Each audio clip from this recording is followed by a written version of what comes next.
UFC fighter Paddy Pimblett was given a call from Conor McGregor on a trip to his pub in Ireland. He was enjoying himself and eating whatever he wanted, but McGregor rang him up and pointed out his weight gain. However, McGregor isn't the only fighter who has something to say about Pimblett's weight. It's kind of a hot topic. Here's everything we know. First off, what exactly did McGregor say? Pimblett is still coming down from an amazing victory over Jordan Levitt in his last outing in July at UFC London. The fan favorite has presently not been matched up with another fighter, and for now, seems to be enjoying his life away from the competition. Before he gets back into the octagon, the baddie made himself known and adored by the community through a relatable persona. He is known to bloat up between fights because of his binge eating habit. In a recent video posted to Paddy Vlog, Pimblett opened up about the adventure going to Black Forge Inn, a pub that belongs to the Notorious. When he was enjoying the many options offered at the place, McGregor called Pimblett up and then pointed out his bulkier look. McGregor told him he was putting on weight again, and it looked strange because his face had already changed. Next up, Dana White likens Pimblett and Conor McGregor. Pimblett found his footing in the UFC through Cage Warriors as a thrilling new sensation. He made a name for himself as one of the most famous faces in the sport, despite only fighting under the banner 3 times so far. At the Dana White's Contender Series 47 post-fight press conference, White pointed out how similar Scalzer's star power is to that of the Irish fighter. His exact words were, "To talk about championship stuff now, it's a little too soon, but he's got that Conor McGregor vibe," White said via Liverpool Echo. When he walks, when he's in the arena, the way that the fans receive him, the way that the media covers him, Pimblett kind of seems to feel the same way as White. After he heard what the UFC president said, he said that Dana definitely knows what he's talking about, and his observations weren't wrong, but hopefully he doesn't let it get to his head. He also then said that he's the new man because of what the numbers are showing. Yeah, okay, clout is one thing, but if he doesn't have anything to show for it in the ring, he won't be keeping it for much longer. Also, it seemed that he was avoiding the subject at hand. At no point did White refer to social media fame at all. Hold up, an eating disorder? It's not just McGregor. Pimblett was also slammed by putting on insane amounts of weight from UFC champions, including ex-bantamweight title holder TJ Dillashaw and the ruling featherweight champion Alexander Volkanovski, both of whom warned and advised him against the unhealthy habit. Looking at the extreme weight cuts and diet he must follow, the baddie believes he might have ended up with an eating disorder as the result of fighting professionally. He admitted that he's had his fair share of party days, where his eating habits weren't regulated at all. He opened up more to Sport Bible and said that before this, he had a gambling addiction, and somewhere along the way, food turned into a substitute. He's really convinced that this is a proper addiction, and put some of the blame for it on the UFC. He also said that when he goes out for food with people, he notices how clearly shocked they are at the amount of food he can put away in one sitting. Not that this is okay at all, but you have to remember that dieting, abstaining from your favorite foods, and regularly exercising aren't easy, but that is the life of a UFC fighter, and he knew that when signing with the promotion. All the other fighters manage it. Maybe McGregor wasn't wrong to call him out, even though he definitely should have worded it differently. Next up, what caused all this? And this is just one time we're referring to. Paddy has had these intense weight changes more times than you can count in his MMA career. It must be difficult, and even more so when you're between fights. That urge to eat everything must be really tough to resist. But again, a UFC star is nothing without discipline and self-control. One shining example would be Anderson Silva. The man is 47, past an age where most fighters choose to call it quits, and he's here because of his determination and hard work. Pimblett also chalks some of the cause for this, from the stress he faced having to cut weight and fight within the octagon. He revealed to Steve-O that he's had many issues in the past. Here's the thing, while we're no one to comment on his personal choices, if he doesn't pull it together for the sake of his career, things could go south really fast. Finally, here's what the baddie had to say, but Pimblett has been hell-bent on dismissing any comments about his weight. The Liverpudlian memorably mooned onlookers at his last UFC weigh-in and loudly declared, "Kiss my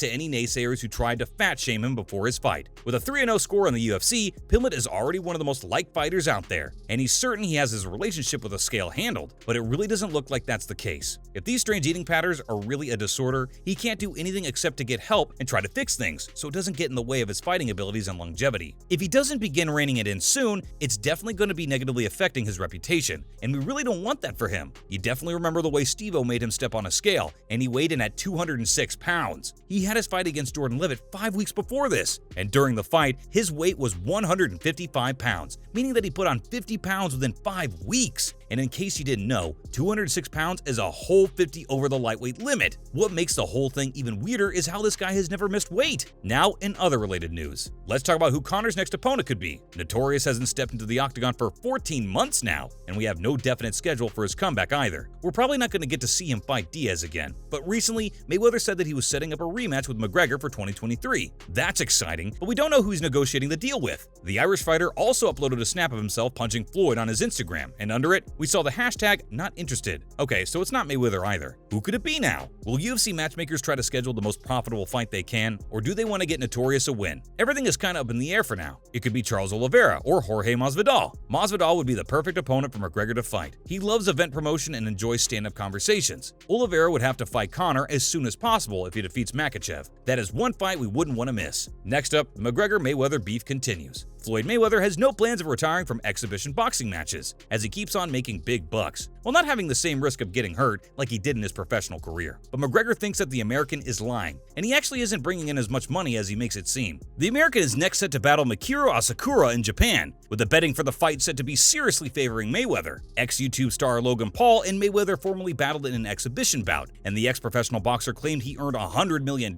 from that event. This is something McGregor doesn't believe, saying publicly that he thinks Floyd is full of shit. He pointed out that if Mayweather was making as much money as he claims, he should have made it to Forbes, which he didn't. Finally, Jake Paul made a joke about Tommy Fury's impending fatherhood. This guy just can't stop himself. Recently, he took a dig at Tommy Fury after finding out his longtime rival is expecting a child. Fury and his girlfriend Molly May Hague declared to the world recently that they're about to become parents for the first time, and Paul couldn't resist the chance to poke fun at Love Islander stars. He posted a crude jibe on Twitter. He quote-tweeted pictures from the couple's announcement video and wrote, "Shocking, Tommy usually pulls out." Paul's jab was referring to his two canceled bouts with Fury. These two, who started their beef on social media, were first set to fight each other last December in Florida. The Tampa fight was canceled days before it was scheduled. Fury was forced to forfeit due to an injury. They had another match scheduled for August 6th, but it got canceled because Fury had issues entering America. Even though they currently have no matches lined up, Paul's determining that he'd wipe the floor with Fury, saying it'll be his last payday when they finally meet in the ring. That's a wrap for this video. What are your thoughts on Pimblett's weight changes? Do you agree with McGregor? Let us know in the comments below. Make sure to give this video a thumbs up and subscribe to our channel for more videos like this. See you in the next one.